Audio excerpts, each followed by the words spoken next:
Hello, my name is Jake Myers, and I am recording today as an assignment at ASU to uncover the media industry's corruption and greed that has tarnished the truth of the news officials' honest vow to the pursuit of justice it once held. We need to avoid mainstream media and start listening to real people, research information you hear, and read more and watch less. People are getting false information. They are being swayed to a false narrative that is keeping people's personal agendas ahead. According to the Harvard Business Review, the media are willing victims of bad information, and increasingly they are producers of it.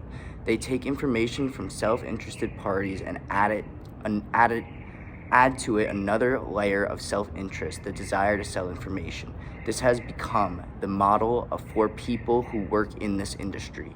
The reason this problem exists is because people have too much faith in technology, and it causes an influx of misinformation and false narratives that cause the main divide between U.S. citizens.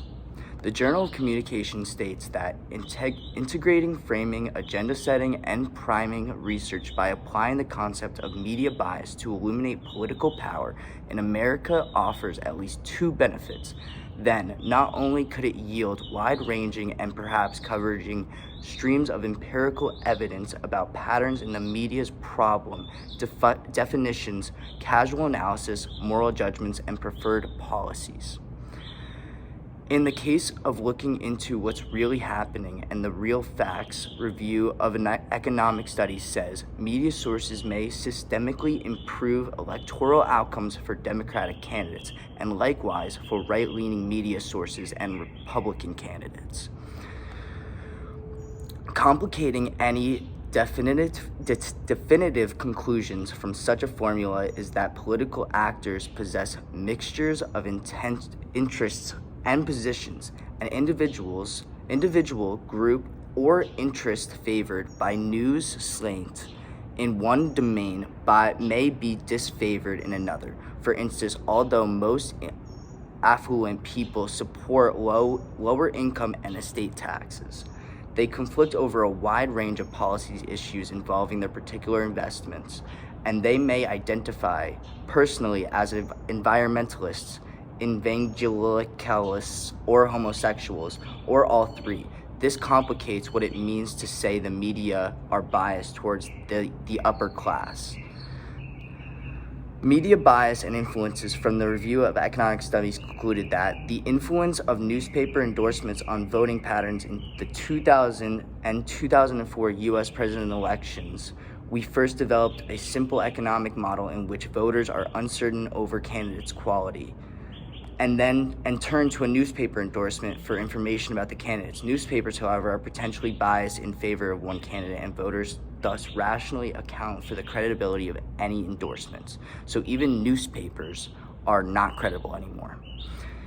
And as we go further into new technology, we get even more technology, more different ways of finding new ways of getting information, which is still false, yet we're getting so many different outlets, we're taking it as truth.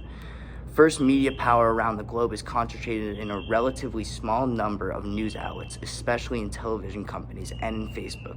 Moreover, measures of socioeconomic inequality, information inequality, and informed poverty are tightly linked and suggest that substantial fractions of voters may be vulnerable to political manipulation by those large companies.